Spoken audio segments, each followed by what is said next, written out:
सबसे पहले तो मैं यमुनानगर के साथियों को इस बात के लिए बधाई देना चाहता हूँ कि आपने एक विचार गोष्ठी रखी है। नहीं तो अक्सर आजकल शहीदों के जन्मदिन या शहादत दिवसों को जलेबी पान करके पेट पे हाथ फेर के मना लिया जाता है और असल में इसी दिन उनको मार दिया जाता है। बेशक वो अंग्रेजों से नहीं मरे, लेकिन हम उनके विचारों को ना दोहरा के, ना पढ़ के, ना मनन करके, ना अमल करके अब मार रहे होते हैं रोज रोज। ये शहीदों का इससे बड़ा अपमान भी नहीं होता और आपने वो नहीं किया, बल्कि उनको आगे बढ़ाने के लिए एक विचार गोष्ठी जो रखी, चर्चा जो हम कर रहे हैं, इसके लिए आपको एक क्रांतिकारी सैल्यूट बनता है। और भगत सिंह के जज्बे के साथ अगर हम इन बातों को शुरू करें थोड़ा, तो एक नारा जरूर बोल ले पहले।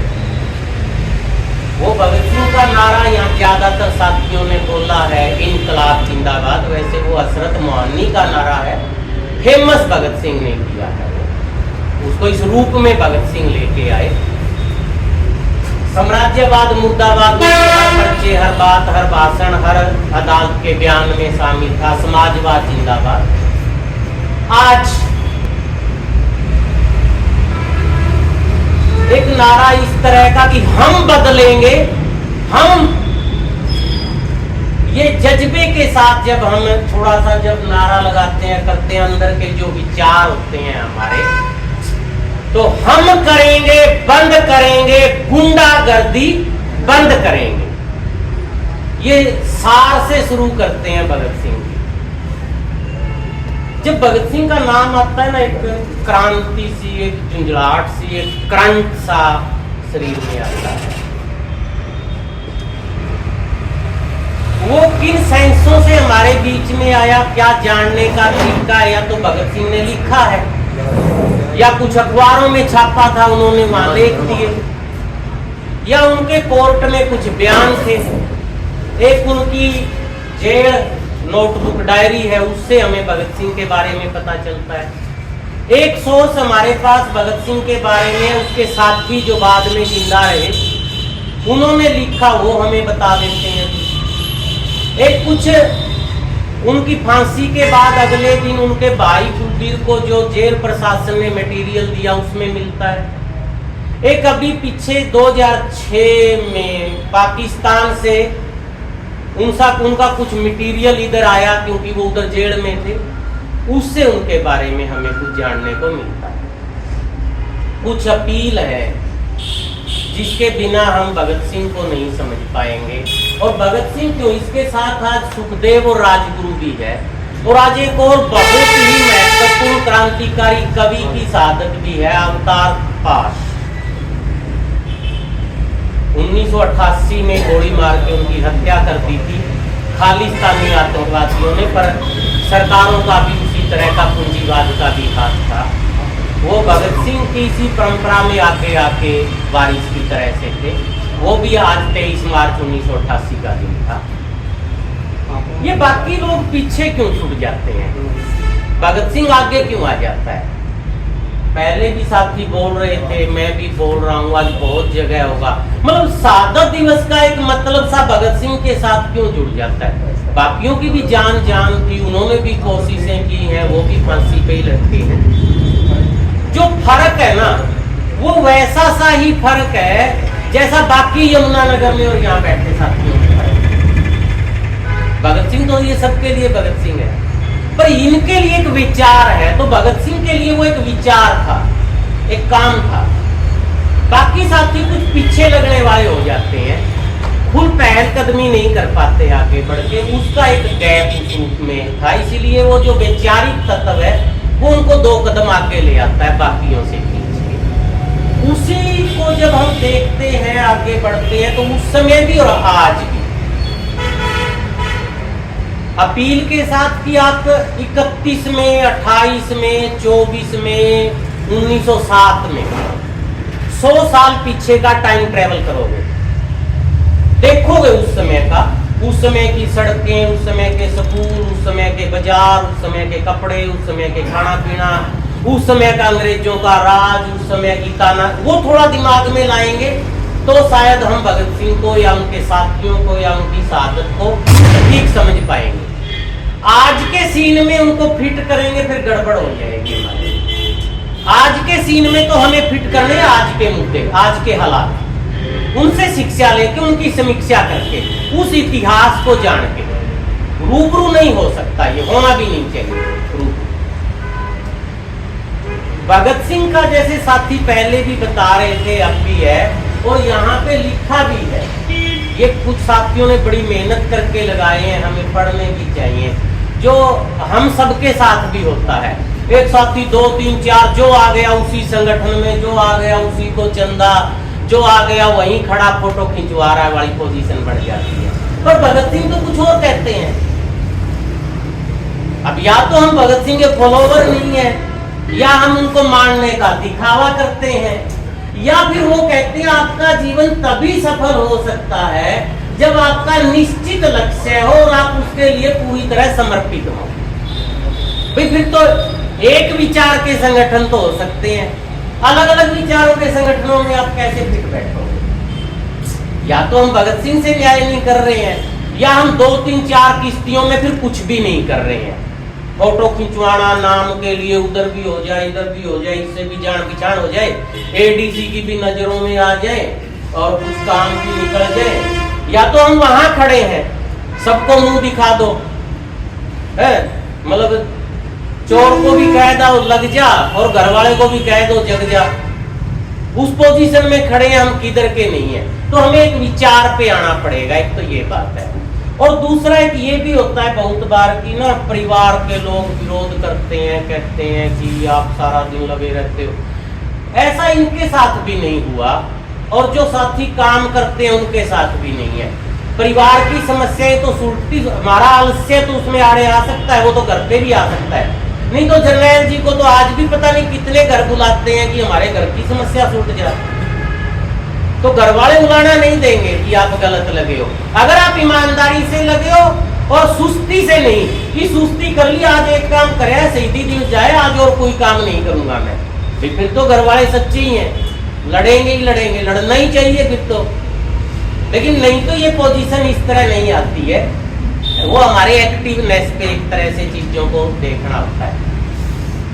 भगत सिंह जनता का शहीद है, जो अलग हटके जाने। बाकी काफी शहीद अधिसंरचना के शहीद हैं, सरकारों के शहीद हैं, उनको प्रमोट किया जाता है अलग अलग तरीके से, पैसे लगा के, बुद्ध लगा के, फोटोएं लगा के, सिलेबसों में देके। इनको आज तक किसी भी सरकार ने प्रमोट करने की कोशिश नहीं की, ना करेगी। जहां से छू लो भगत सिंह को, ये राजसत्ता की उंगलियां वहीं से चढ़ा देते हैं। कोई मुद्दा नहीं छोड़ा जिस पे इन्होंने क्लियर नहीं किया या लिखा नहीं है। ये जनता के शहीद हैं, इनको आज तक सरकारों ने प्रमोट नहीं किया। प्रमोट छोड़िए, आप आतंकवादी हैं सरकारी रिकॉर्ड में। आज आतंकवादी का दर्जा है सरकारी रिकॉर्ड में। आज तक भी पाकिस्तान में पीछे कोर्ट में जाके शहीद का दर्जा दिलवा दिया कुछ एक्टिविस्टों ने, कोर्ट में जाके। और अपनी कोर्ट तो अब भी ये कह रही है किस बिना पे इनको शहीद कह दे। क्या सबूत है आपके पास?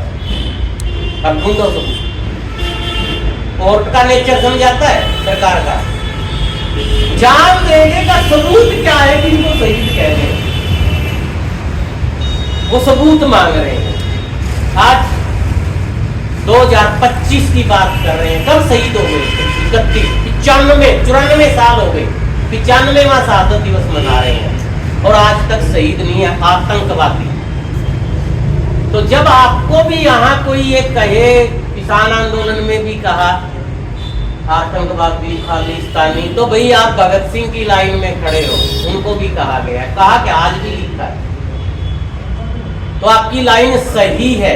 हाँ, उन लुटेरों के हिसाब से सही नहीं है, जनता के हिसाब से सही है। ये भी एक समझने की, देखने की, ढूंढने की।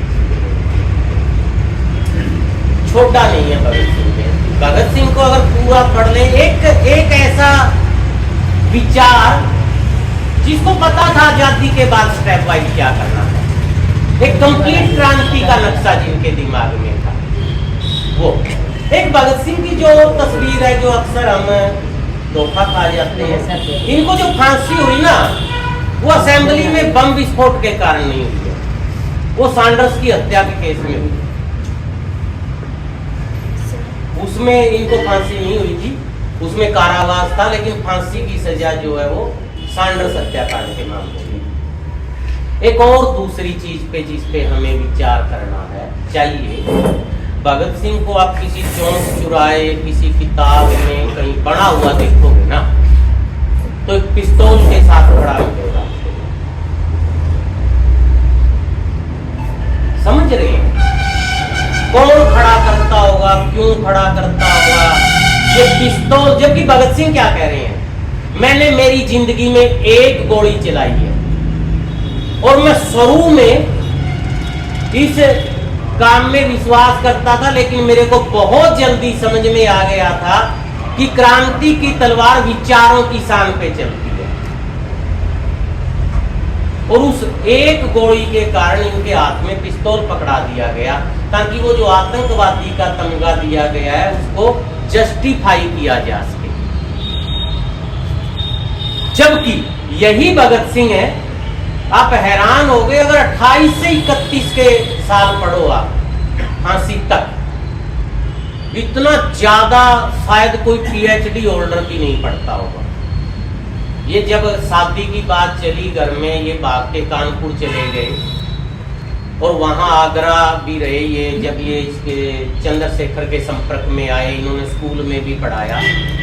उस दौर में इन्होंने 70 लेखकों की 170 किताबें पढ़ी। 170 किताबें कितनी बनती हैं? हमारे बस्ते में कितनी किताबें होती हैं? 5 किताबें 7 किताबें होगी एक क्लास, इतनी होती है ना। और इन्होंने 170 पढ़ दी। कितनी क्लासें? जेल में जो द्वारका दास लाइब्रेरी थी लाहौर की, जिसमें राजा राम और छबील दास लाइब्रेरियन थे, 2 लाइब्रेरियन रहे इनके पीरियड के दौरान। उस लाइब्रेरी का रिकॉर्ड क्या कहता है?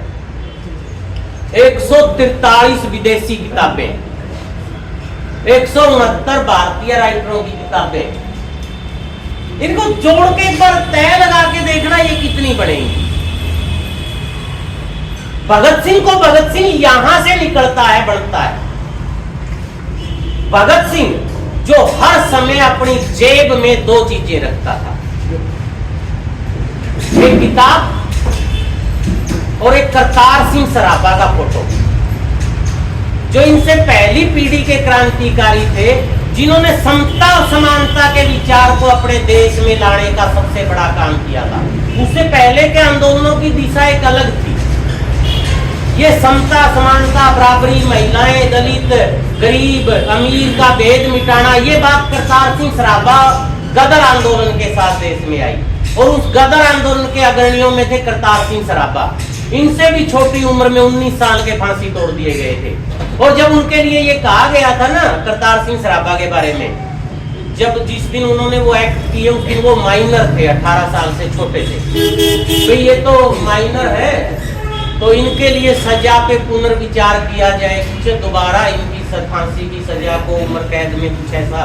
तो जज का बयान ये था कि इस पूरे ग्रुप में अगर कोई अंग्रेजी राज के लिए सबसे ज्यादा खतरनाक है तो वो करतार सिंह सराभा है। उनकी लेखनी में और फौज में बगावत के मामले में, ये अंग्रेजों के खिलाफ ही अंग्रेजों की फौज को करने के मामले में करतार सिंह सराभा का कोई सानी नहीं है। उनकी फोटो, जिसको लिए भगत सिंह कहते थे ये मेरे गुरु, ये मेरे भाई, ये मेरे दोस्त, ये मेरे पिता, ये मेरे सब कुछ है, एक उनकी फोटो और एक किताब हर समय भगत सिंह की जेब में रहती है। गोलियां तो भगत सिंह से ज्यादा और लोगों ने भी चलाई हैं। भगत सिंह तो आप खुद मानता है कि मैंने एक गोली चलाई है। उनका नाम इस तरह क्यों नहीं आता? ये वैचारिक थे, हद से ज्यादा वैचारिक थे, इतने पढ़ते थे ये, और ये कहते थे बिना पढ़े गुजारा नहीं। जो इनकी पार्टी थी हिंदुस्तान रिपब्लिक पार्टी, 28 में इन्हीं किताबों की बदौलत, इस पढ़ाई की बदौलत, इस बौद्धिक क्षमता की बदौलत, उसमें सोशलिस्ट शब्द, समाजवादी पार्टी, हिंदुस्तानी सोशलिस्ट, ये शब्द इन्होंने ही डाला था। वो आपने वो वीडियो सुनी भी होगी, सोशल मीडिया पे चलती है, फिरोज शाह के खंडरों में जो इन्होंने की थी, उसी में उस पार्टी का नाम समाजवाद। एक तो ये शब्द बड़े कंफ्यूजन है, पूंजीवाद समाजवाद नहीं समझ आते हैं। मोटी ही लाइन, जो पूंजी या पूंजीपति की रखवाली करे वो पूंजीवाद, जो समाज या समाज के लोगों की रखवाली करे वो समाजवाद।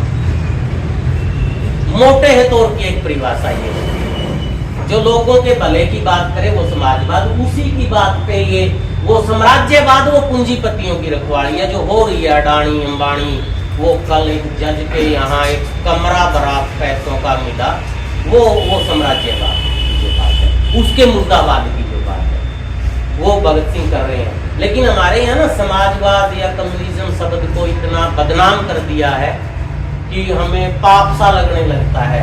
लेकिन मांग ये भी वही करेंगे, बोलेंगे साम्राज्यवादी पूंजीवादी भी वही, सिलेंडर सस्ता देंगे, पढ़ाई ये देंगे, स्कूटी देंगे, मांग वही होंगी समाजवाद वाली, नारे वही होंगे, वोट उसी पे लिए जाएंगे, जनता के भले की बात करेंगे।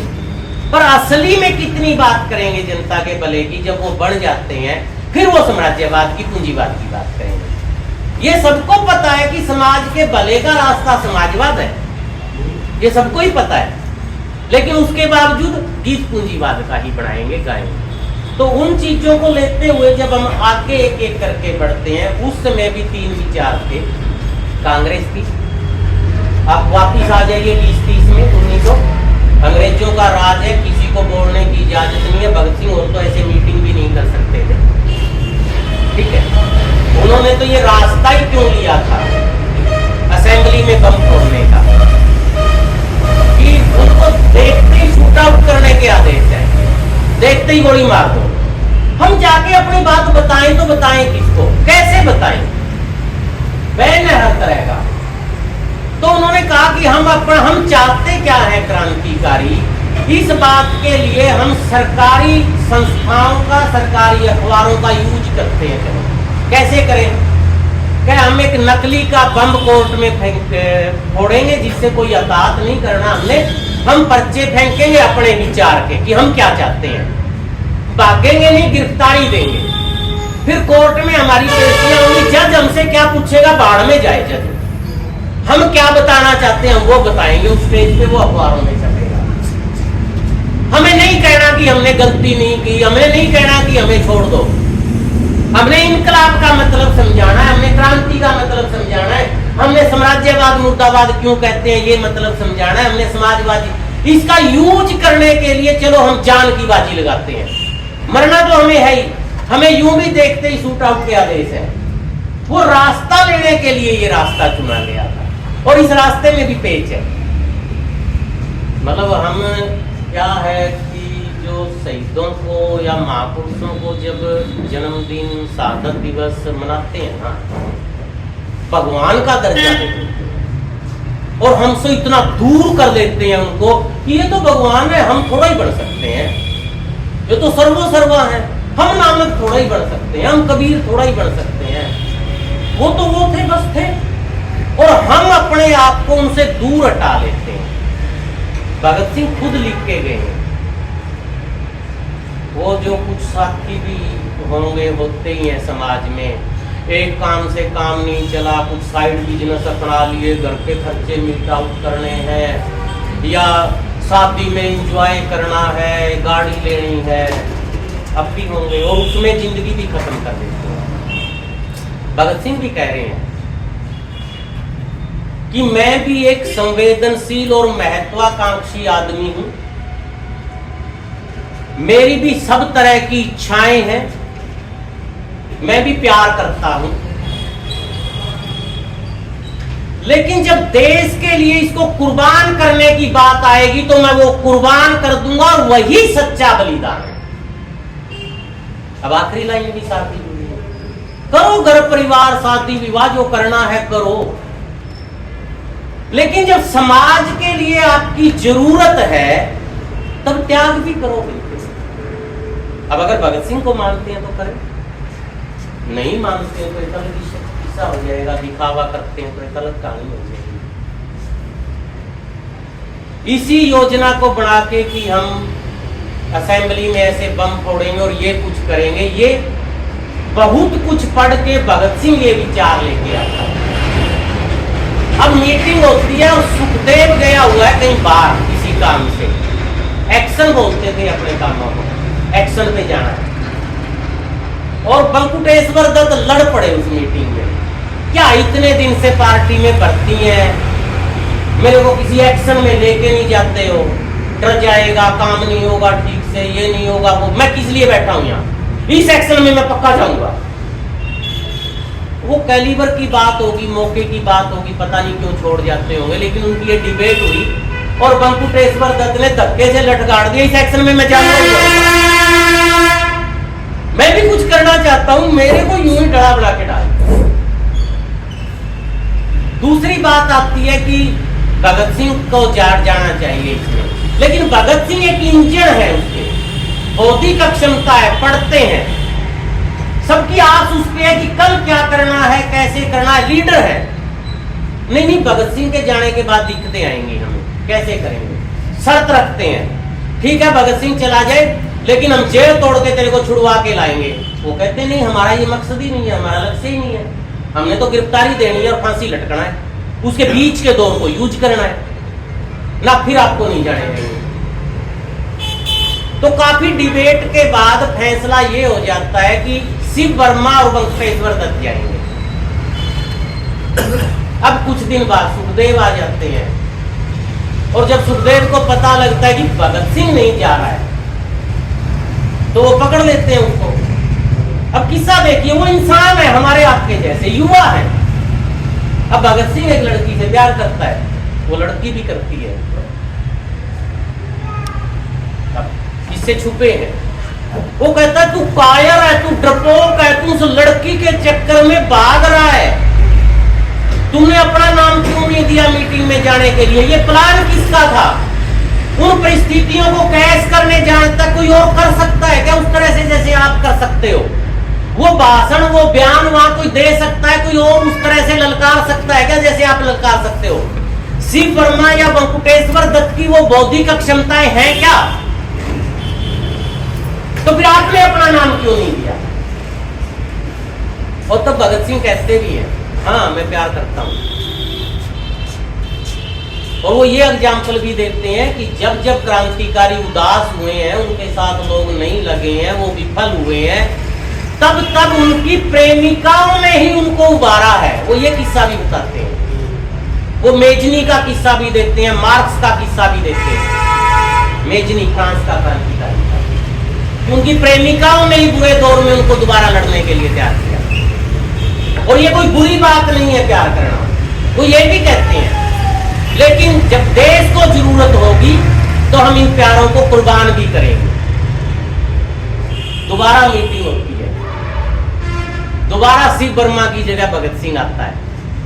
हमारे जैसे ऐसे ही मीटिंगों में जैसे अपने डिबेट बहस होती है, जैसे हम फैसले करते हैं, ठीक ही यही फैसले वहां भी कभी उसकी ड्यूटी, कभी उसकी ड्यूटी, कभी ड्यूटियां बदल दी, जैसे जिला प्रभारी बदल देते हैं, टीम का नेतृत्व बदल देते हैं, अगले प्लान में प्रधान बदल देते हैं। वही सब कुछ था, अपने जैसे थे, बस ये कहते थे कि इस धरती की किसी भी गतिविधि से जिसके समाज को असर पड़ता है, मैं भी एक सामाजिक प्राणी हूं, से मेरे को भी असर पड़ता है और मैं दखल दूंगा। मैं पतली गली से नहीं निकल जाऊंगा, मेरे को क्या। बस यहां आके भगत सिंह में और हम में फर्क हो जाता है। बिजली सी दौड़ती है जब भगत सिंह को पढ़ते हैं, छोटा नहीं हूं। ये शिक्षा पे कितनी अच्छी बात कहते हैं, जिस नामांकन अभियान के लिए चलना चाहिए, उसके लिए जब 294 स्कूल बिना टीचर के हैं हरियाणा में, सॉरी 487 स्कूल बिना टीचर के, उस शिक्षा के लिए। पता है ना वो स्कूल अगले साल बंद हो जाएंगे। टीचर नहीं है तो बच्चे कैसे रुकेंगे, और बच्चे नहीं रुकेंगे तो फिर छात्र नहीं है, छात्र संख्या कम है, ताला लगा देंगे। समझ रहे हैं ना हम? और हमें यह भी समझना चाहिए पहले बच्चे नहीं आएंगे, पहले यमुनानगर के लोग यहाँ चीनी के लिए लाइन नहीं लगाएंगे कि हमें चीनी लेनी है, और फिर कोई आदमी दुकान खोलेगा चीनी की और फिर वो चीनी बांटेगा। ऐसा कभी नहीं होता। पहले चीनी की दुकान खुलती है, वो अपने बारे में लोगों को बताता है, मैं अच्छी चीनी रखता हूँ, यहाँ आपके पड़ोस में चीनी आ गई है, तब लोग धीरे धीरे चीनी लेने आते हैं। पहले स्कूल खुलेंगे, स्टाफ आएगा, बिल्डिंगें बढ़ेंगी। सावित्रीबाई फुले ने कैसे किया था? कोई बच्चा भी पढ़ने को तैयार नहीं था। एक एक को पहले टीचर तैयार हुई, एक जगह तैयार की, फिर एक एक बच्चे के घर जाके कन्विंस कर करके शुरू में तो 5-7 लड़कियां ही मिली। हालांकि बाद में उन्होंने 14 स्कूल खोल दिए, लेकिन कब? पहले कोई था वहां संभालने वाला, पहले स्टाफ टीचर दोगे, बच्चे तो आएंगे 2-4 साल तक, जब उनको तसल्ली होगी यहाँ कोई रुकेगा। ये क्या कह देते हैं, पहले बच्चे आए।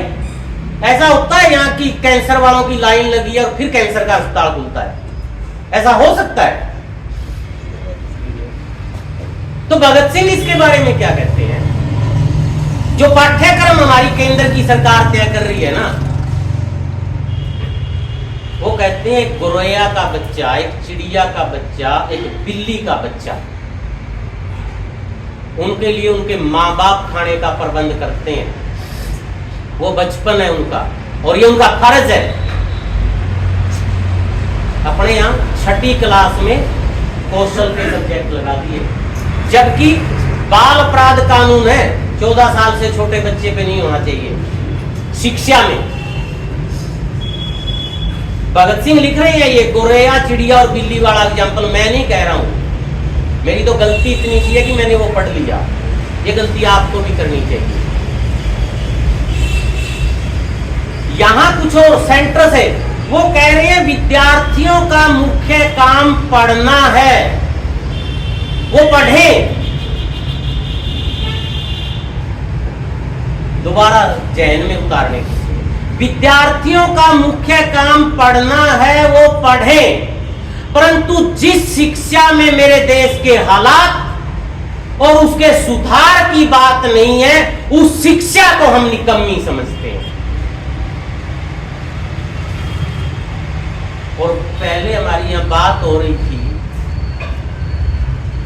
कि सोनीपत के अखबार में खबर आई कि 2 महीने पहले प्रोफेसर पति ने और अब लेक्चरर पत्नी ने सुसाइड किया। पढ़ी होगी आप सबने भी ये खबर। एक दिल्ली की खबर आई कि 4थे साल की एम्स की MBBS की छात्रा ने सुसाइड कर लिया। ये जिंदगी की समस्याएं, उनकी परिस्थितियों का हल दे रही है क्या शिक्षा? क्या चाहते हो? पेपर में बैठते हो, लेक्चरर बन जाऊं, प्रोफेसर बन जाऊं कॉलेज में, लक्ष्य पा लिया, इससे ऊपर तो कुछ नहीं। जिस एग्जाम में बैठे वो क्रैक कर दिया, आपको तनख्वाह मिलने लगी, पहुंच गए। नीट का बच्चा क्या चाहता होगा? टॉप स्कोर, एम्स दिल्ली, वो मिल गया, 4थे साल में पहुंच गई है। क्या समस्या, जिंदगी की समस्या का हल कर पा रही है? फांसी खा रही है। तो भगत सिंह ये लिख रहे हैं, जिस शिक्षा में हमारे देश की परिस्थितियां और उसके हालात को सुधारने की शिक्षा नहीं है, उस शिक्षा को हम निकम्मी समझते हैं। अब ये जो सेंट्रल गवर्नमेंट एक जैसा पाठ्यक्रम, एक जैसे पेपर, एक जैसा रंग, एक जैसे चुनाव, एक जैसा टैक्स,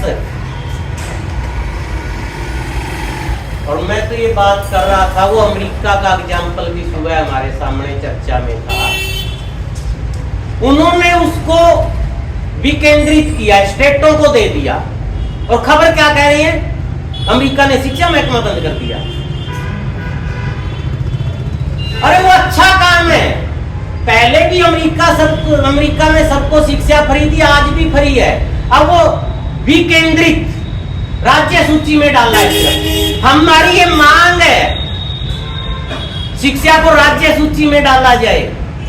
राज्य सूची क्या, हम तो कहते हैं जिला सूची में डाला जाए। और हम तो ये भी बात कर रहे थे, जिला सूची छोड़ो, ये आपका जो ऊपर वाला खिजराबाद है, ये तो रादौर से नहीं मिलता। रादौर वाली, यमुनानगर वाली नीति खिजराबाद में तो लागू नहीं हो सकती। हो सकती है, और फिर ये देश लेवल पे नीति लागू कर रहे हैं। सेंट्रलिज्म कितना खतरनाक होता है। आपके स्कूल की समस्या का, आपके दफ्तर की समस्या का, फायर की समस्या का गुलशन को पता है यमुनानगर में क्या है। इनके डायरेक्टर को या मंत्री को नहीं पता। गाड़ी लेके ये जाते हैं, गलियों में से आग बुझाते हुए ये रिस्क उठाते हैं। वो किन बच्चों के साथ पाला पड़ा है टीचर का, वहां क्या मिनिमम सुविधाएं चाहिए, ये टीचर बताएगा। लेकिन नहीं, सेंट्रलिज्म एक जैसा, सबको सुई की नोक में से निकालना है। मतलब इतना खतरनाक विचार है ये सेंट्रलिज्म का। हमें लगता होगा कि एक देश एक भाषा होनी चाहिए, कर लो। मैं गारंटी के साथ कहता हूं, एक घर की छत के नीचे भी सारे लोग एक बोली नहीं बोलते। फांसी तोड़ोगे उनको। और क्यों बोल रहे वो, क्या जरूरत है? वो करें अपने उद्गार अपनी बोली में, अपनी मां बोली में, जिसमें भी उनको सहज लगता है बताना, बोल दें।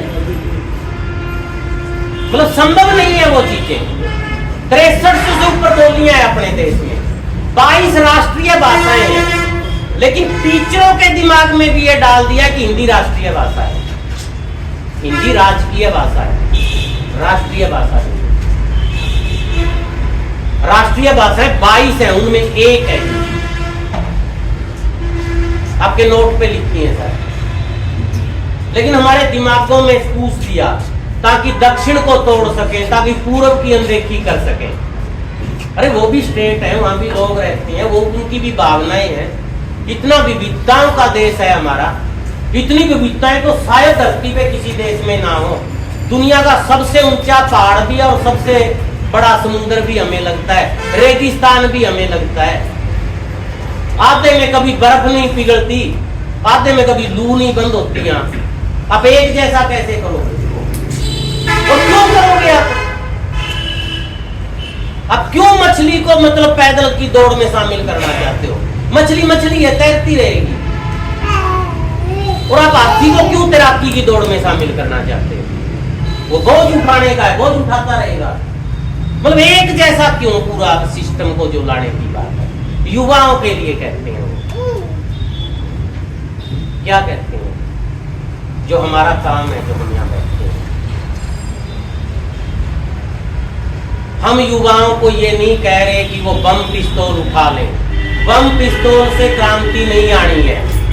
युवाओं के लिए अपील है। जब यहाँ लुधियाना में युवाओं का सम्मेलन हो रहा था, उन्होंने जेल से चिट्ठी लिखी थी जिसमें लिखा है,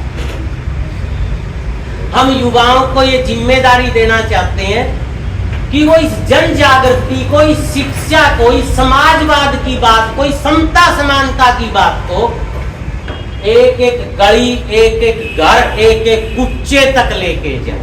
ये है काम, ये काम जो भगत सिंह हमारे लिए छोड़ के गए।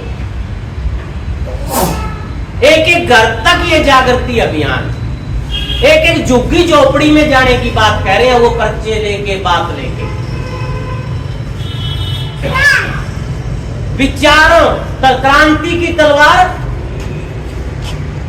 विचारों। भगत सिंह क्यों है? उसमें एक बड़ा अंतर है। बाकी लोग उस दौर के इतिहास से प्रेरणा ले रहे थे, पुरानी बातों से। भगत सिंह पुरानी बातों की समीक्षा करके भविष्य की समस्या और चुनौतियों से प्रेरणा ले रहे थे। तो आज हम भगत सिंह की समीक्षा करते हुए आज की समस्या और चुनौतियों से, आज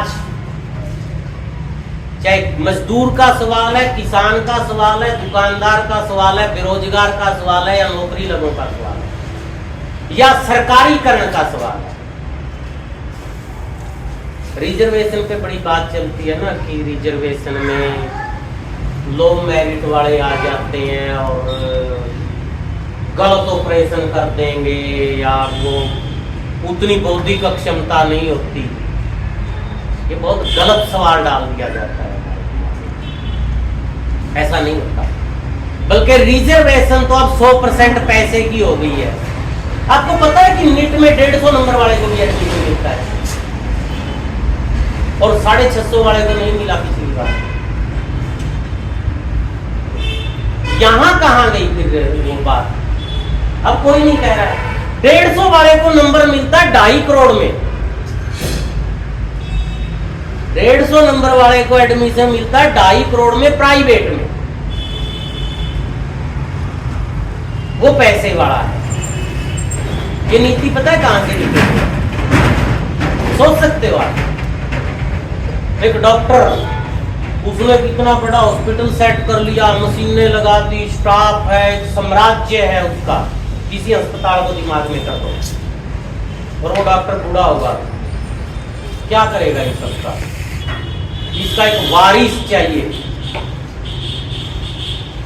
और उसका वारिस, क्योंकि वो पैसे में पड़ा बड़ा है, वो मेहनती नहीं है, वो नीट क्रैक नहीं कर सकता, वो जेई क्रैक नहीं कर सकता, तो उसके लिए रास्ता बनाना है कि ये बड़े बनाए साम्राज्य में इसका वारिस आ बैठे। ये तो क्या बात है, 2 दिन में, 4 दिन में, 1 महीने में 1.5 करोड़ तो कमा देगा उसका बाप। उसको एमबीबीएस की वैलिड डिग्री चाहिए। ये किसके लिए आरक्षण है? ये वो साम्राज्यवाद है जिसका भगत सिंह विरोध कर रहे हैं। ये वो पूंजीवाद है, ये आरक्षण है पैसे का, कि अगर आपके पास पैसा है तो ट्यूशन तक जाने की जरूरत नहीं है, 150 तो आ ही जाएंगे और एडमिशन तो मिल ही जाएगा, एमबीबीएस तो बन ही जाएंगे। और उसने आके वहां पे ऑपरेशन भी नहीं करने, मैनेजमेंट करनी है उसने, तो बस सर्टिफिकेट है कि तू खोल के बैठ सकता है दुकान। डॉक्टर तो और मिल जाएंगे, उसको हायर कर लेगा। सिस्टम, शिक्षा नीति का जा कहां रहा है? सिर्फ पैसे वालों को शिक्षा मिलेगी, उसी ओर लेके ये चीजें घूम फिर के वहीं जा रही हैं। तो एक तो भगत सिंह को पिस्तौल की बजाय किताब के साथ देखना शुरू करेंगे।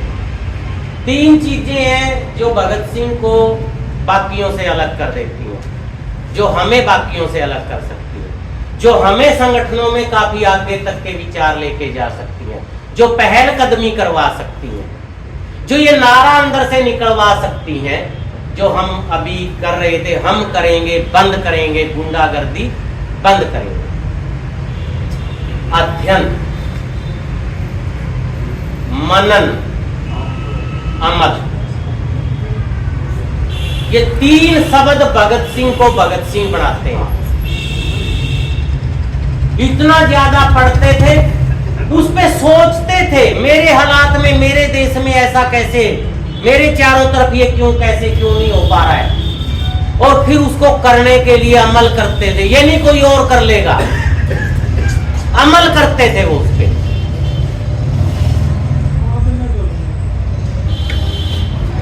और इसमें ना एक थोड़ा सा, वो कल किसी का स्टेटस देख रहा था मैं, चांद पर जाने के लिए रॉकेट की जरूरत नहीं है, वो सुनीता विलियम्स के फोटो पे लिखा हुआ था। चांद पर जाने के लिए रॉकेट की जरूरत नहीं है, अपनी घर की चौखट को लांघना है बस। इसको थोड़ा गले से उतारो तो चीजें आगे समझ जाएंगी, भगत सिंह तक समझ में आएंगी। ये जो डर है ना चौखट का, ये लक्ष्मण रेखा, बड़ी बनाई लक्ष्मण रेखा को तोड़ देने का, ये पुरानी लक्ष्मण रेखाओं को तोड़ देने का, ये टूटते ही फिर एक बात और कहते हैं भगत सिंह, मैं वो पागल हूं जो जेल में भी आजाद है। ये ड्योटी पार होते ही, ये चौखट पार होते ही, ये डर की लक्ष्मण रेखा पार होते ही फिर आप जेल में भी आजाद हो, फिर आप फांसी के तख्ते पे भी आजाद हो। फिर वो जैसा वो कहते हैं कि अंग्रेज मेरे शरीर को मार सकते हैं, मेरे विचारों को नहीं। अमर होना क्या होता है? शरीर किसी का अमर नहीं होता, वही मतलब 0 से 100 साल के बीच में सबको मरना ही मरना है। बायोलॉजिकली डेथ पहले से डिसाइड है कि 35-40 साल तक। कोई साइंस का होगा वो मेरे से बेहतर इन चीजों को बता समझ सकता है। जो हमारे शरीर के तत्व हैं, एलिमेंट्स हैं, वो बढ़ते करोड़ों में है, मरते लाखों में है। और 40 के बाद वो मरते करोड़ों में है, बढ़ते लाखों में है। और धीरे धीरे शरीर बूढ़ा सड़ पड़ना, और वो मौत तो 40 पे शुरू हो जाती है। और यूं तो मौत मरने पे भी नहीं होती। मरना भी किसको कहते हैं? जिसको भगत सिंह कुछ और शब्द कहते हैं, चेतना शून्य होना, अचेतन होना कहते हैं वो। हम जिसको मरना कहते हैं, उसके लिए वो इन्हीं के कोर, इन्हीं के साथ के चे गेवेरा की लाइन भी हमें याद करनी चाहिए। यहाँ वो भी दुनिया भर के युवाओं के आइकॉन है। क्या मैंने उन लोगों की भी कब्रें देखी हैं जो मरने के डर से लड़े नहीं। समझ सकते हैं? तो ये लक्ष्मण रेखाएं, एक बार हमें लगता है ये बिगड़ जाएगा, वो बिगड़ जाएगा, स्कूल में ये हो जाएगा, नौकरी में ये हो जाएगा, घर में ये हो जाएगा, एक बार लगता है इस लाइन पे चलेंगे तो पता नहीं क्या ही हो जाएगा। लेकिन जो चल रही है, ये बैठे हैं हमारे सामने, क्या हो गया इनको? अगर ये इस लाइन में ना होते जर्नैल जी, मेरे को तो नहीं लगता इनको इतना मान सम्मान मिल जाता। और सवाल ये भी नहीं है कि हमारी जिंदगी कितनी लंबी है या जिंदगी में कितने पल हैं।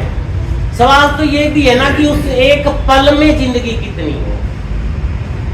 मतलब अपने किसी मुर्दा की तरह तो जिंदगी नहीं काट दी, हाथ पैर हिलाता हुआ एक मुर्दा सड़कों पे चल रहा है, या उसमें कुछ अपना मान सम्मान, अपनी डिग्निटी, अपनी मानवीय गरिमा और प्रतिष्ठा भी है क्या?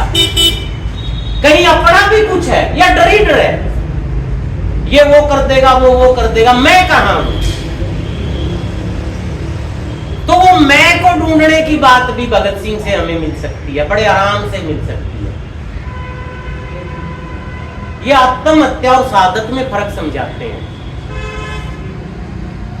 ये जो सुसाइड है या किसी का भी पुलिस इनकाउंटर कर देती है, जैसे आजकल हम लोगों का इनकाउंटर हो रहा है, समझ आ रहा है हमें हमारा इनकाउंटर? किसी को मारने से पहले सामाजिक मौत मारा जाता है, उसको राक्षस स्थापित किया जाता है, ताकि जब उसको गोली मारी जाए तो लोग ताड़ियां बजाएं कि राक्षस मार दिया और दुनिया का भला हो गया। निकम्मे और कामचोरों को बख्शा नहीं जाएगा। 370 भ्रष्ट पटवारियों की लिस्ट, राजस्व के दलालों की लिस्ट, कामचोर और निकम्मों को 50 साल की उम्र में अनिवार्य सेवानिवृत्ति। समझ रहे हो आप? ये राक्षस बनाना है आपको, सामाजिक मौत मारना है हम लोगों को, बदनाम कर देना है हमें, इतना बदनाम कि जिस दिन हमारी छुट्टी करे ना, निकाले महकमे से, उस दिन हम कान खोज के पतली गली से निकल जाए, रिटायरमेंट पार्टी ना हो। क्योंकि रिटायरमेंट पार्टी होगी तो क्या होगा? अच्छा ये है वो निकम्मा, ये कामचोर, काला मुंह कर दिया। समझ पा रहे हो आप? और फिर हम बहाने बनाएंगे। वो तो थोड़ा ना बच्चे उधर ट्यूशन कर रहे थे, उनके साथ जाना पड़ गया, मैंने तो PRS ले ली। ये जो पटवारी थे हफ्ते भर घर से नहीं निकल पाए बेचारे। इनका बच्चा जिस स्कूल में पढ़ता था, दूसरे बच्चे पापा भ्रष्ट है, उस लिस्ट में नाम था, रिश्तेदारों के फोन नहीं उठा पाए। तीसरे दिन क्या आता है? पहले दिन भ्रष्ट पटवारियों की लिस्ट, तीसरे दिन आता है DC को दिए आदेश, चेक करो क्या ये भ्रष्ट है। पहले भ्रष्टों की लिस्ट है, फिर तीसरे दिन है कि क्या ये भ्रष्ट है, और 5वें दिन क्या आता है? हमें तो पता नहीं है लिस्ट किसने जारी। उसी अखबार में उनके 2 मंत्री क्या कहते हैं, उसी अखबार के उसी पेज में ऊपर CM का बयान है, हमें नहीं पता ये लिस्ट। उसके मंत्री क्या कह रहे हैं? पटवारी तो शुरुआत है, सारे महकमों में लिस्ट आएगी। जोड़ना कड़ियां इस बार। और फिर क्या आता है 50 साल की, मकसद समझ आ गया? नहीं आया, सरकार को आ गया। 50 साल की उम्र वाले एक कर्मचारी के बदले में 5 कौशल मिलते हैं, आपको आए ना आए। ये बहुत से लोग हमें तो ये कह के भी धमका देते हैं कि ये सर्व कर्मचारी संघ वाले, अध्यापक संघ वाले राजनीति करते हैं। करते हैं भाई, हम कौन सा छुपाते हैं? हमारे हकों की राजनीति कौन करेगा? पाकिस्तान से आएगा क्या कोई? हम कोई राजनीतिक पार्टी नहीं है, वोट नहीं मांगते हैं, पर अपनी सेवा सुरक्षा, अपने स्कूल के हालात, अपने महकमे के हालात की राजनीति कौन करेगा? वो तो राजनीति कर रहे हैं कि हमारा मुंह काला करके, हमें बदनाम करके, नौकरी छीन के घर भेज देना चाहते हैं। ये फैसला कौन कर रहा है? राजनीति कर रही होगी ना, या कोई और कर रहा है? या यहाँ किसी समोसे वाले की दुकान पे बैठ के 4 युवाओं ने कर दिया कि 50 साल से उम्र वालों को निकाला जाए? ये विधानसभा में होते होंगे। उस राजनीति को काटने के लिए समोसे खाने से हल हो जाएगा या योगा करने से हल हो जाएगा? राजनीति ही तो करनी पड़ेगी कि हम आपके फैसले से खुश नहीं है, इस राजनीतिक फैसले को हम पलटवाना चाहते हैं। राजनीतिक फैसले राजनीति से ही तो पलटते होंगे, या मंदिर में घंटी बजाने से पलटेंगे? खुल के कहिए, हाँ हम हमें आ रहे हकों की राजनीति करते हैं, करनी ही है, करनी ही चाहिए, उसके बिना गुजारा नहीं होगा। इसे बैक फुट पे आने की जरूरत नहीं है। और जब आपका वोट बना है, क्या बिना राजनीति के डाल दोगे क्या? कुछ तो सोचोगे किसको दूं ना दूं, कौन ठीक कौन गलत, किसी को भी दो आप, लेकिन राजनीति तो होगी ना? नहीं होगी, या यूं ही कूड़ेदान में डाला होगा। ये राजनीतियों से भागने की जरूरत नहीं है। हम अच्छी राजनीति करें, हम जन कल्याण की राजनीति करें, सरकारी महकमे, जन सेवा के महकमे। पहला शब्द क्या है? जनता की सेवा, उसके बाद आती है नौकरी। तो ये पहला झटका जनता को है, स्कूल बंद होने में, महकमे बंद होने में। फिर बेरोजगारों को है, फिर जो नौकरी में उनको है। ये शिक्षा 1-2 आदमी का मुद्दा नहीं है, ये अकेले टीचर का मुद्दा नहीं है, ये जनता का मुद्दा है। पर भगत सिंह क्या कह रहे हैं? बनाना पड़ेगा। अपने आप से जनता का मुद्दा नहीं है ये जनता का मुद्दा बनाना पड़ेगा। दिक्कत क्या क्या है इसमें बनाने में, समझ सकते हैं? अछूत की समस्या, सांप्रदायिक दंगे और उनका इलाज, मैं नास्तिक क्यों हूं, ये लेख हैं भगत सिंह के, जो उस समय नाम बदल बदल के कीर्ति या दूसरे अखबारों में लिखे गए। नाम बदल के समझते हो क्यों लिखे गए होंगे? क्योंकि बता फिर, ये भगत सिंह ने लिख के तेरे पास भेजा है गुलशन, ये भगत सिंह है कहां? तो वो नाम बदलते थे अपने लिखने के लिए।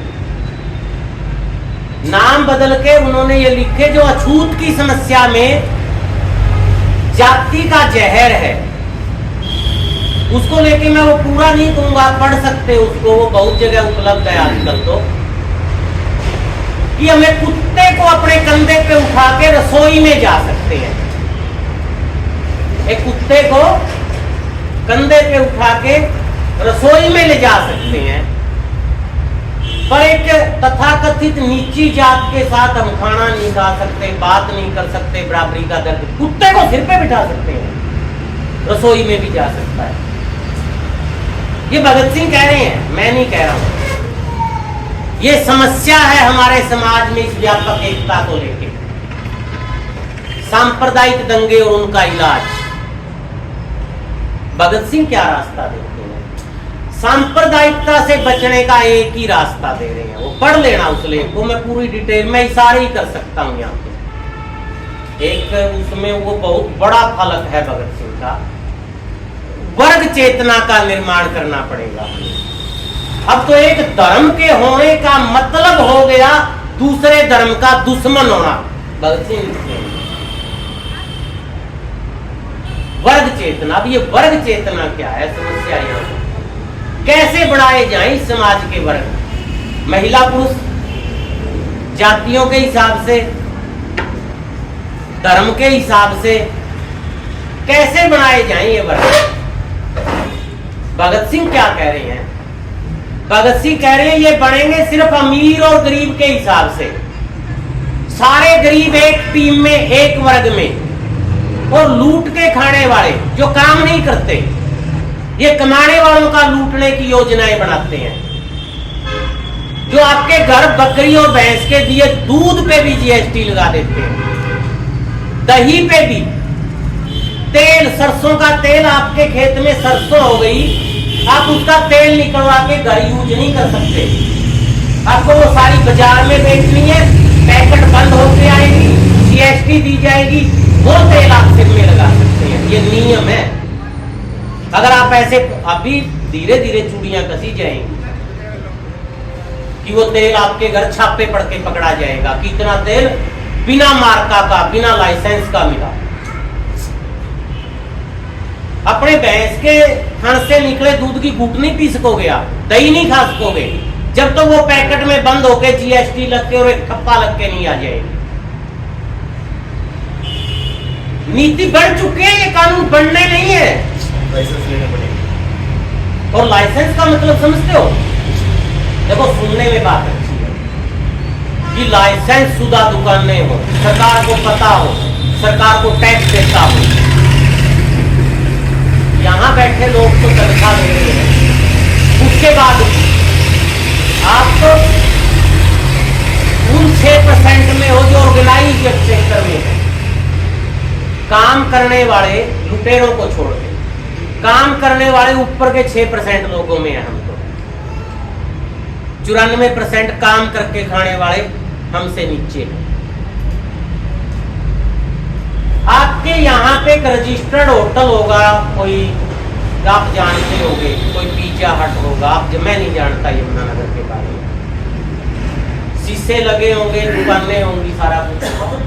उसमें चाय का कप कितने का मिलता है? वो रजिस्टर्ड है, कितने का मिलता है? 80 का, 60 का, समझ रहे हो? रजिस्टर्ड। और जो अनरजिस्टर्ड, यहाँ इस सड़क के किनारे कोई खोखा खोले बेंच लगाए बैठा होगा, वो आपके चाय के कप की पूर्ति कितने में कर देता है? जनता किसके सहारे है? वो शीशे वाले में कितने लोग जा सकते हैं? रजिस्टर्ड में 6 भी नहीं जाते सर, हम भी बेंच पे बैठे, कभी कभी किसी ओकेजन पे चले जाते हैं, किसी मौके विशेष पे, कोई फंक्शन टाइप में। नहीं तो रोज 80 रुपए का, 60 रुपए का कप पी सकते हो। तो वो चाहे तरल हो, फिर भी उसकी कुएं गड़ेंगी पेट में 80 का पीने के बाद, इतनी जल्दी डाइजेस्ट। देश के हालात तो 10 रुपए के नहीं है। रजिस्टर्ड का मतलब जो जूते की रजिस्टर्ड होगी, कपड़े की रजिस्टर्ड होगी, एक एग्जाम्पल है सिर्फ, समझ लेना उसका प्रोडक्ट कितने का है। और आम जनता जो 5 किलो राशन पे जी रही है, ये रजिस्टर्ड का कहने में बड़ी अच्छी लगती हैं बातें, पर उनकी रियलिटी जाके देखेंगे हम तो ये साम्राज्यवाद समझ में आएगा। रजिस्टर्ड का मतलब कानूनी, और वो खोखे वाला, और यहाँ की 80% जनता गैर कानूनी। समझ रहे हो बात को? और ये बैठे हैं गैर कानूनी। थोड़ा चीजों को जमीन पे भगत सिंह यही कह रहे हैं कि अपने अपना चलाओ, क्यों सुने हम किसी की? मेरे गांव, मेरे मोहल्ले, मेरे जिले, मेरे विभाग में ये समस्या कैसे सुलटेगी और इसके लिए आगे कैसे? मैं किसी का इंतजार करता हूं, वो आएगा तो आगे चलूंगा, वो नहीं होगा। अपना विचार, अपना दिमाग, अपनी चेतना को जगाना होगा हमें। उसके बिना गुजारा नहीं होगा हमारा, किसी भी तरह से नहीं होगा। तो भगत सिंह ने कोई तबका किसी तरह का छोड़ा नहीं है, ना क्रांति का छोड़ा है, ना विचारों का छोड़ा है, ना पढ़ाई का छोड़ा है, ना युवाओं का छोड़ा है उन्होंने, ना ही छात्रों के लिए कोई जगह छोड़ी है, सबको काम दे के गए।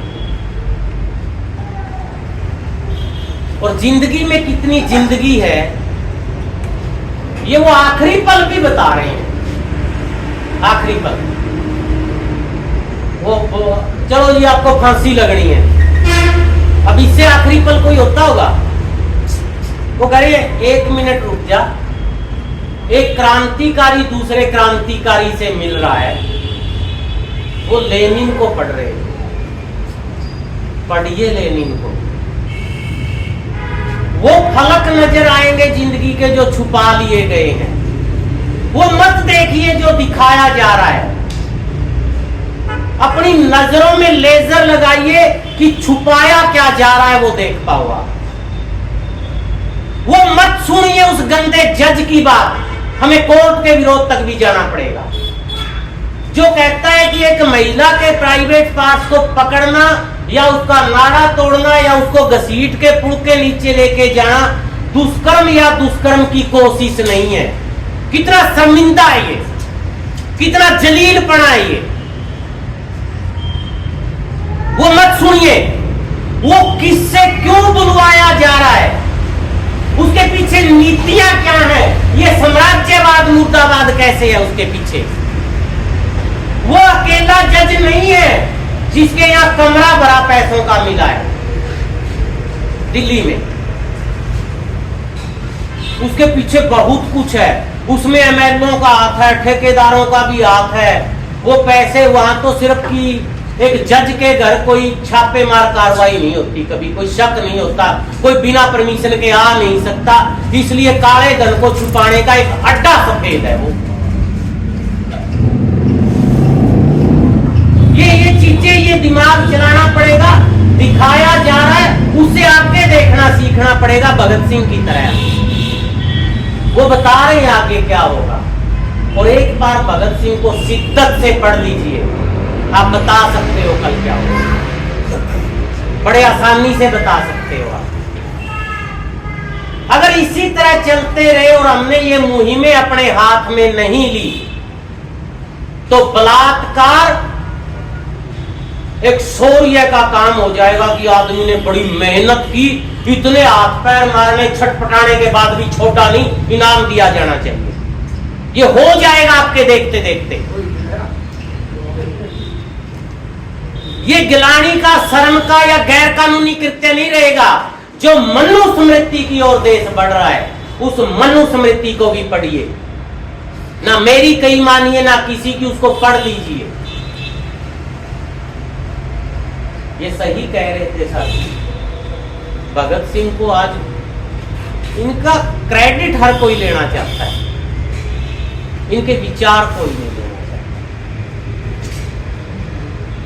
भगत सिंह पे हर कोई कब्जा करना चाहता है, ये साम्राज्यवादी भी कब्जा करना चाहते हैं, सांप्रदायिक आरएसएस के लोग भी कब्जा करना चाहते हैं। वो भी आज शहीदी दिवस मना रहे होंगे, वो भी मना रहे होंगे।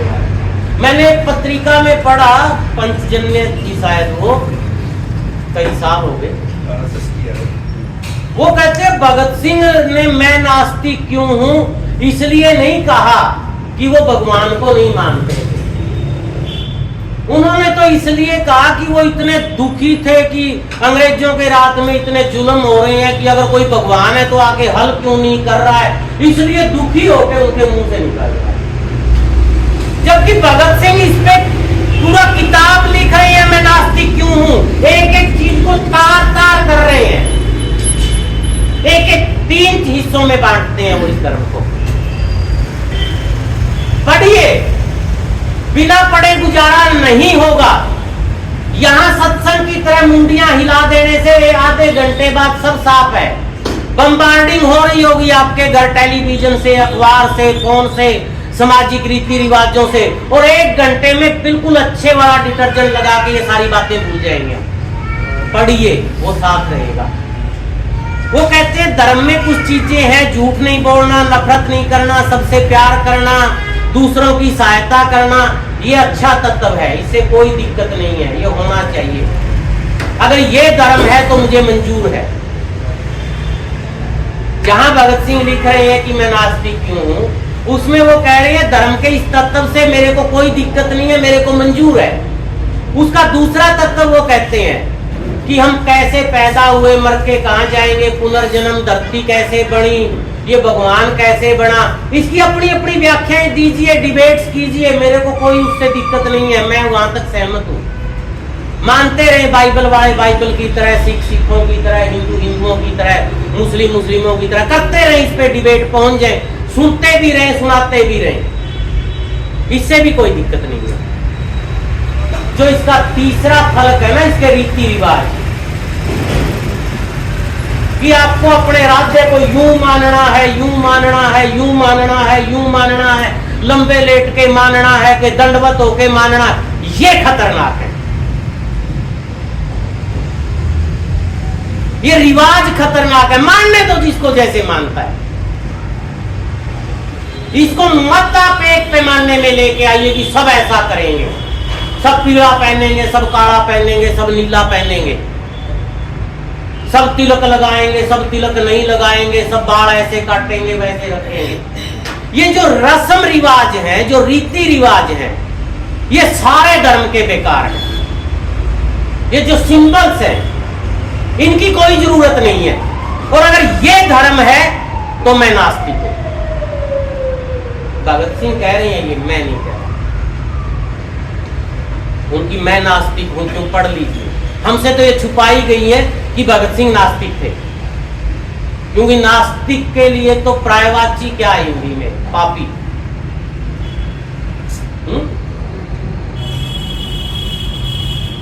अब देख लो, फैसला कर लेना। हमारे अंदर बहुत कुछ टूटेगा, टकराएगा, थपेड़े लगेंगे हमें जब भगत सिंह को पढ़ेंगे। टूटने दीजिए, टकराइए उससे। जब कुछ टूटेगा तो कुछ अंकुरण भी होगा, गारंटी है। कुछ नया भी पैदा होगा, और वो नूतन होगा, वो नया होगा, वो आज का होगा। संविधान में भी 368 धारा है। क्या काम करती है वो? बदली हुई परिस्थितियों में संविधान संशोधन। सारे देश के संविधानों में संविधान संशोधन की धाराएं हैं। कोई सत्र ऐसा नहीं जाता साल में, चाहे वो बजट सत्र है, मानसून सत्र है, शरद ऋतु का सत्र है, या जब भी कोई लोकसभा विधानसभा बैठे, जब उसमें संशोधन ना होता हो, कोई सत्र ऐसा नहीं जाता। अरे छोड़िए सत्र को, हर रोज अपडेट आता है कि नहीं? करते हो कि नहीं? करते हो कि नहीं? बिना अपडेट रह सकते हो? एक दिन रह सकते हो? तो फिर 4000 साल पुरानी किताब में अपडेट की जरूरत नहीं है। 3000 साल पहले क्या लिख दिया, क्या वहीं खड़े रहे? अब भी झोपड़ियों में रहे, जंगलों में रहे, क्या अपडेट की जरूरत नहीं है? वो 600 ईसा पूर्व में इस्लाम में क्या लिख दिया कुरान शरीफ में, क्या वहीं धरती खड़ी रहेगी? उसमें अपडेट नहीं होगा? बदलाव नहीं चाहिए? उतार दो ये कपड़े, फिर बाद लपेट लो पत्ते। जब हर जगह अपडेट है तो फिर 500 साल पहले लिखे गुरु ग्रंथ में क्यों नहीं होगा? क्यों नहीं होगा गीता में, कुरान में? और क्यों नहीं होना चाहिए? क्यों रखा है आपने संविधान में 368? क्यों आप अपने घर की रेनोवेशन कर रहे हो? क्यों तोड़ के नया बना रहे हो? क्यों स्कूटी बेच के गाड़ी ले रहे हो? क्यों नहीं पैदल चलते आप? आपको जिंदगी के हर क्षेत्र में अपडेट चाहिए, हर पल का ताजा चाहिए, आजकल क्या चल रहा है। लेकिन रीति रिवाज, रस्मों रिवाज वो वाले चाहिए 4000 साल पुराने। चल सकता है। यहां आके भगत सिंह कहते हैं अगर ऐसा है तो मैं नास्तिक हूं, मैं नहीं मानता था इसको। पढ़िए, बहुत गहरा है भगत सिंह। हमारी बुराइयों को, सामाजिक बुराइयों को धार्मिक बुराइयों को, राजनीतिक बुराइयों को, आर्थिक बुराइयों को जहां से टच करोगे वही भस्म कर देता है भगत सिंह। इतना अच्छा लेखन बहुत कम मिलेगा आपको, पढ़िए।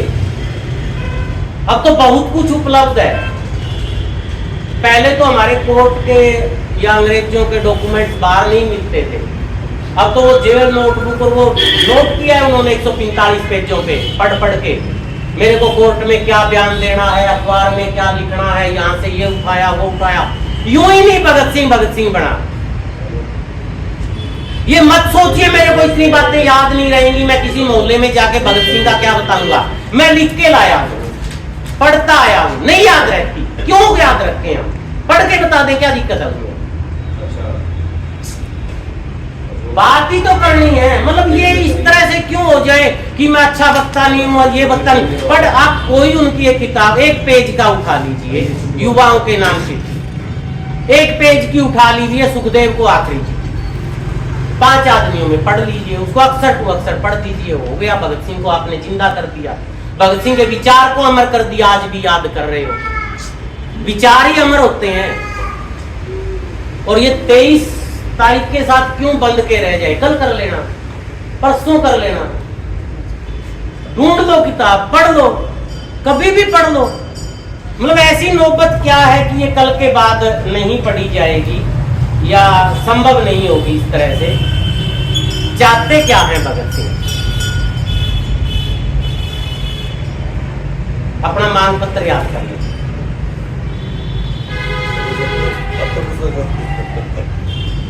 एक देश का दूसरे देश पर और एक व्यक्ति का दूसरा व्यक्ति शोषण करे, हम उस व्यवस्था को बदलना। जो यहाँ पे लगभग साथियों ने इनकलाब जिंदाबाद का नारा लगाया। इनकलाब का मतलब भगत सिंह क्या बता रहे हैं, इसको भी थोड़ा गले उतार लेना। मुश्किल तो है भाई, भगत सिंह कड़वा बहुत है, गुटका तो नहीं जाएगा, बंद हजमी तो करते हैं। लेकिन अगर आप धैर्य के साथ उसके साथ 5-7 दिन 10 दिन पढ़ के रहना सीख जाओ तो एडजस्ट भी हो जाएगा। और जबरदस्त होगा, जबरदस्त एडजस्ट होगा। हर कोई अपनी समस्या का समाधान आपसे पूछेगा। एक व्यक्ति दूसरे व्यक्ति का शोषण ना करे, ये मतलब है हमारे इनकलाब का। यहां बैठे मेरे भाई बहनों से तो मैं नहीं पूछूंगा, ये तो भुगत भोगी है, ये तो बहुत गहरा जानती हो। कोई अपनी बेटी बहन पत्नी माँ को रात को 11 बजे भेज सकता है सर? क्यों? अकेले दिल्ली भेज दो, क्या समस्या है? नहीं समझ रहे। ये एक का दूसरे के लिए शोषण नहीं समझ रहे। वो जज का बयान नहीं, उसको तो बयान कहना, वो तो फैसला है, वो तो कोर्ट का जज है। बयान तो मेरे जैसे के हो सकते हैं, आपके हो सकते हैं कि कुछ कह दिया।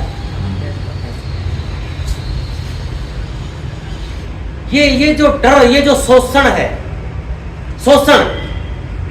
अच्छे खासे हो, तनख्वाह ले रहे हो, सेटल हो, कोई है सुरक्षित कि मेरे बच्चों को काम मिलेगा, कोई है सुरक्षित कि समय पे दवाई मिलेगी।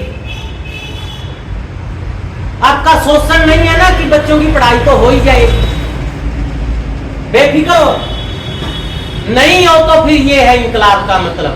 और यही लिखा है आपके मांग पत्र में कि पुरानी पेंशन चाहिए, हमें सुरक्षा चाहिए, हमें शोषण नहीं चाहिए। हमें पक्के होना है, हमें पक्का चाहिए, हमें शोषण नहीं चाहिए। एक आदमी दूसरे का शोषण ना करे, ये है इनकलाब का मतलब। और हमें खाली पद नहीं चाहिए, जनता की सेवा के महकमों में हर चीज दुरुस्त हो। एक घर में 4 चूहे हो जाए ना, घर को आग नहीं लगाते हैं। क्या करते हैं? क्या करते हो? कोई चूहा पकड़ने का मटेरियल लाते हो, चूहेदानी लाते हो, या घर को आग लगा देते हो, बुलडोजर मंगा के गिरा देते हो कि इसमें चूहे हो गए 4। अगर 4 करप्ट कर्मचारी हैं, अगर भ्रष्टाचार है, कामचोर है, निकम्मे है, उनको सजा देने के लाख तरीके हैं, आप वो करिए। महकमा तोड़ने का कोई मतलब नहीं है,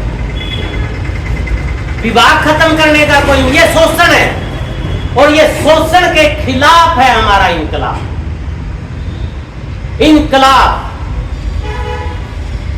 ये है इनकलाब। ये जो व्यवस्था खड़ी है इसको उल्टा कर देना है इनकलाब।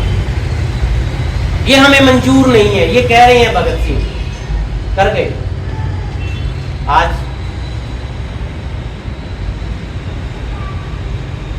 भी हमको भी वो बनाते हैं कि भगत सिंह दोबारा जन्म ले ले। हम तो है निकम्मे, हमारे बस का तो कुछ है नहीं है।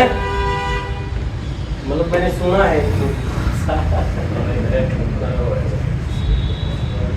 मतलब ये जिम्मेदारी हमारे ऊपर है। 31 तक की उनके पास थी, कर गए, बहुत अच्छी कर गए। 25 वाली किसके पास है? आपको क्या लगता है तब विषम परिस्थितियां नहीं थी? आपको क्या लगता है तब सारा देश उनके साथ था? आपको क्या लगता है उनके खिलाफ दवाइयां देने वाले नहीं थे? आपको क्या लगता है उनके खिलाफ जजमेंट देने वाले जज नहीं थे?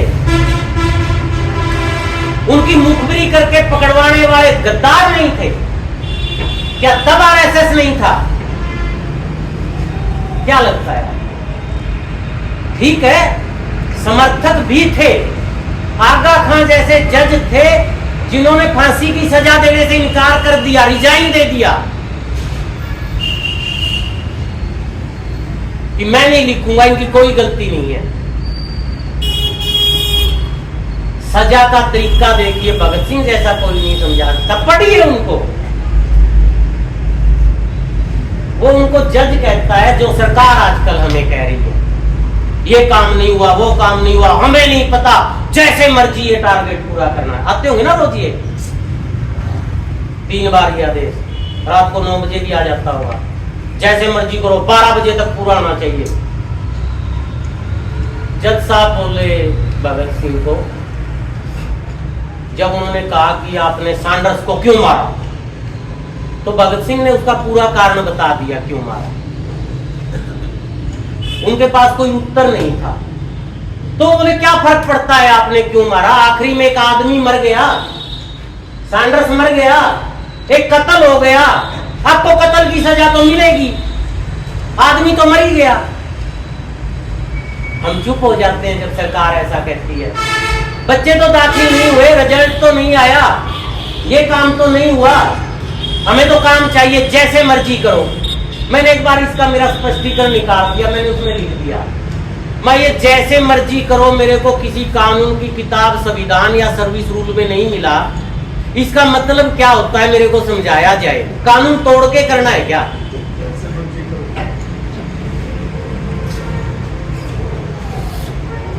और वो मेरे स्पष्टीकरण आओ के बंद हो गए, अब नहीं आते आप। आए बहुत, सैकड़ों में आए। वो जैसे मर्जी करो वाली पोजीशन ही यहां थी, तो क्या हम क्या उत्तर सोच सकते हैं इसका? ठीक है जी, आज कर देंगे, कल कर देंगे।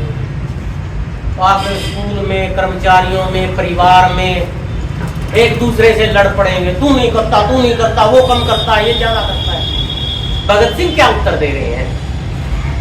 ठीक है, अगर इसी लास्ट लक्षण को देखना है, कारणों को नहीं देखना कि सैंडर्स मारा गया और एक कत्ल हो गया और उसकी सजा फांसी है, ओके, अपने लिए फांसी लिख ले।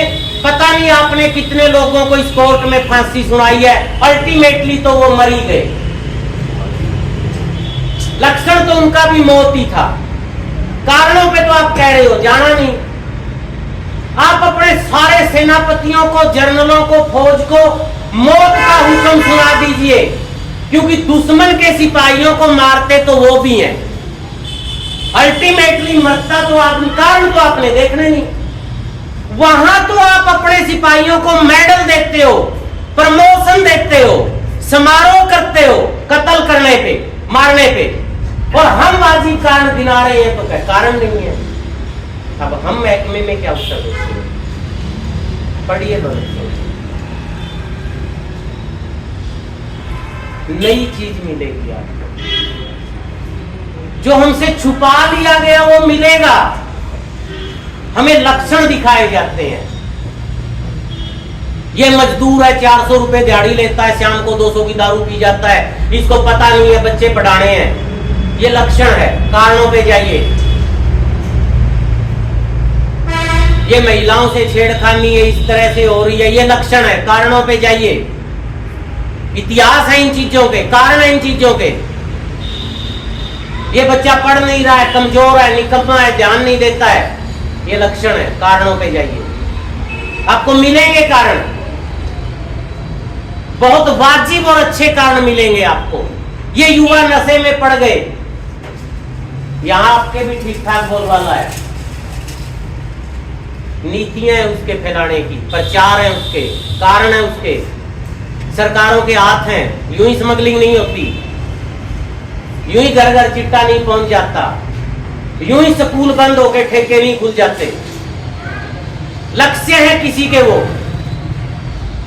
उनको पकड़ के भी दे दो ये चिट्टा बेचता है। आजकल पंजाब में हो रही है ये घटनाएं, गांव वालों ने कमेटियां बना रखी हैं, वो चिट्टा बेचने वालों को उनको पकड़ के पुलिस को दे देते हैं और पुलिस छोड़ देती है। पता है क्यों? ये हम कीड़े मकोड़े हैं जो नाज को लगते हैं, अनाज को, चावल को, कणक को, दाल को, आटे में, समझ रहे हो? वो उनके कमाऊ हैं जो वो जज का घर भरते हैं, समझ रहे हो आप? हमें तो वो कीड़ा मकोड़ा मानते हैं, लेकिन ये जिम्मेदारी हमारी है। कमाऊ पूत ये काम कभी नहीं करेंगे, जो भ्रष्टाचार के कमाऊ पूत होंगे, जो सरकारों का भरेंगे। ये काम भगत सिंह को या उसके वारिसों को करना है, ये काम और कोई नहीं कर सकता, और ना ये किसी के बस की बात है। इस पे हम कितना भी लंबा कर सकते हैं साथियों। भगत सिंह इतना कुछ लिख गए, इतना कुछ कह गए हैं कि आप सोच भी नहीं पाओगे। और पढ़ा है, बाकी साथियों में भी पढ़ा होगा। आजकल एक और स्कीम चल रही है, दो घटनाओं को, दो महापुरुषों को, दो शहीदों को आमने सामने कर दो। अंबेडकर ने भगत सिंह के कोर्ट में बचाव नहीं किया, गांधी चाहते तो भगत सिंह बच जाते, पटेल को प्रधानमंत्री नहीं बनने दिया। Jawaharlal versus Patel, Ambedkar versus Bhagat Singh, Gandhi versus Bhagat Singh, ऐसा किया जाता है। इवन के 2 दिनों को, वैलेंटाइन डे को बता दिया जाता है कि भगत सिंह को फांसी सुनाई थी, हम इसको कैसे मनाएं। जबकि भगत सिंह कहता है कि मैं एक उमंग से भरा महत्वाकांक्षी युवा हूं और प्यार करता हूं, और प्यार करना चाहिए। जिंदगी की सारी अच्छाइयां मेरे को भी अच्छी लगती हैं, पर जब देश के लिए, समाज के लिए त्याग की बात है तो मैं करूंगा। उनको फांसी सुनाई गई थी 7 अक्टूबर को, फैलाया जाता है 14 फरवरी को। क्यों? क्योंकि एक मूल्य दे गए, वो अपने फैसले आप करना युवाओं को, आजादी के आंदोलन में वो मूल्य को मारना है। वो सामंतशाही रहेगी कि कोई जिनको जिंदगी नहीं जीनी वो उनका फैसला करेंगे, जिनको जिंदगी जीनी। भगत सिंह कह रहे हैं अपने बाप को चिट्ठी में, जब वो पुनः अपील करते हैं उनकी सजा को कम करने के लिए, कि अगर आप मेरे बाप ना होते ना तो मैं आपको गद्दार कहता। कह भी गए, मेरे बचाने के लिए नहीं करे हो, हम बचने नहीं आए, हम बच गए तो क्रांति की आग बुझ जाएगी। और यहां लोग कह रहे हैं गांधी चाहते तो बचा लेते, अंबेडकर ने पैर दी क्यों नहीं? वो अपने बाप को गद्दार कह रहे हैं। पढ़िए वो चिट्ठी, कि अगर आपकी जगह कोई और ये अपील कर रहा होता तो मैं उसको गद्दार कहता। ये जानबूझ के जिन लोगों के पास कुछ नहीं है अपना प्रेजेंट करने के लिए, ये बाली वाला कॉन्सेप्ट है। बाली तो याद होगा ना सबको, एक रामायण का पात्र है बाली, सुग्रीव बाली। कहते हैं कि उसके पास सामने वाले की आधी ताकत तो वो हरण कर लेता था और सामने वाले की ताकत से उसकी ताकत को लड़ा देता था। उसकी अपनी ताकत सरप्लस थी और वो किसी से, तो जो गांधी को और भगत सिंह को लड़ा दो, आरएसएस बीजेपी की ताकत सरप्लस है। अम्बेडकर और भगत सिंह को लड़ा दो। अरे सबके योगदान थे, वो महाराष्ट्र में बैठे अपने आंदोलन कर रहे हैं। अब आपको पता है महाराष्ट्र में आज शहीदी दिवस कौन मना रहा है? करो उसकी पहले। वो यहाँ लाहौर में उनका काम अलग तरह का, अलग फील्ड में अलग कमेटियां हैं, वो अलग तरह से लगे हैं, अपनी जगह पे लगे हैं। मतलब ये कहाँ की चीज है कि आज हम किसी बिहार वाले के लिए यहाँ आंदोलन नहीं कर रहे। 100 साल बाद कोई लिख देगा कि उन्होंने बिहार वाले के लिए ये नहीं किया। जाइए टाइम ट्रेवल कीजिए। ये बकवास फैलती है बीच में। मैं फिर कह रहा हूं, जो दिखाया जाता है मत देखिए, जो छुपाया जाता है उसको देखिए। ये दिखाया जाएगा, ये आपके सामने प्रेजेंट किया जाएगा, ये सीन हमारे सामने बढ़ा दिए जाएंगे, इनको हमें समझना पड़ेगा। तो भगत सिंह के वारिस अगर हम हैं तो इस इनकलाब जिंदाबाद के नारे को जिंदा करना है। जब मैं छोटा था ना, क्लास में पढ़ते थे, टीचर बताते थे कि हम अंग्रेजों के गुलाम थे और कांग्रेस भगत सिंह ये ऐसे ऐसे ऐसे आंदोलन कर रहे थे, जिंदाबाद मुर्दाबाद जुलूस निकालते थे। तब मेरे ना बाल मन में ख्याल आता था कि यार अगर आज अंग्रेज होते ना 5-7 की टांग तो मैं ही तोड़ देता। आपके भी आता है क्या कभी ऐसा? लेकिन आज तो उनसे भी बुरे अंग्रेज हैं जो सारे रास्ते बंद करके एक नशे का रास्ता छोड़ रखा है युवाओं के लिए, जिन्होंने पढ़ाई को पूंजीपतियों के यहां गिरवी रख दिया। इतने करोड़ हैं तो डिग्री मिलेगी। अब वो गुड़िया ने डरा दिया,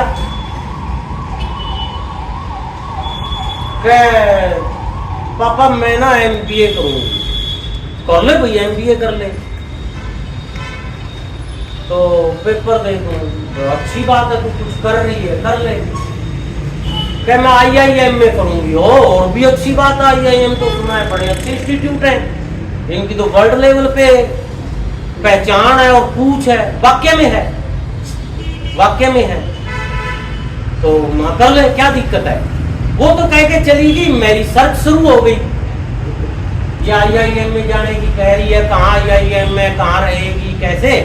मैंने देखा उसकी फीस 40 लाख है 2 साल, सरकारी है। अब हो लो खुश, समझ रहे हो? ये अपना रोहतक में एक तो अपने रोहतक में ही है, गूगल मार लेना, इसकी 37 लाख कुछ है, इंदौर वाले की 40 है, अलग अलग है, 18-20 है, मतलब 35-40 के बीच में 2 साल की सरकारी MBA की फीस है। तो ये इनकलाब को जिंदा करना क्यों जरूरी है? समाजवाद को मुर्दा करना क्यों जरूरी है? समाजवाद को जिंदा करना क्यों जरूरी है? समाज की रखवाली क्यों जरूरी है और कौन करेगा? इस छत के नीचे बैठे लोग ही करेंगे, बाकी नहीं कर सकते, उनको नहीं पता है। 100 साल जिए मायने नहीं है, 23.5 साल का अमर हुआ बैठा है। नहीं है। जब अपना देश आजाद हुआ, अपने देश में सबसे अमीर आदमी कौन था, कोई बता सकता है?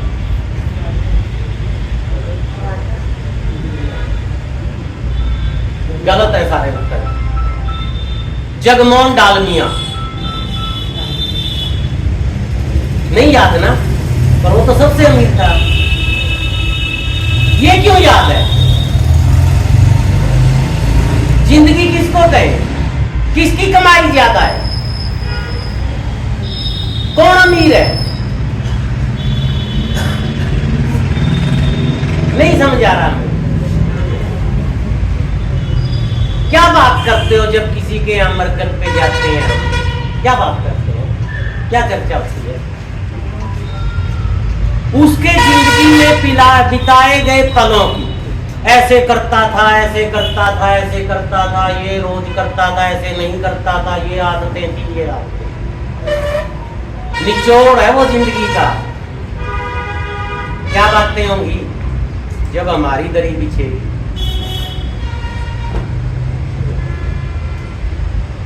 सोचना, मेरे कहे पे मत जाना, पढ़ना, भगत सिंह के 3 शब्द, पढ़ना, मनन, अमल। आपने टाइम दिया, बात सुनी, उसके लिए बहुत बहुत धन्यवाद। इतने सारे लोग टाइम निकाल के आए। इनकलाब जिंदाबाद के साथ मैं अपनी बात खत्म करता हूं। सभी का बहुत बहुत धन्यवाद।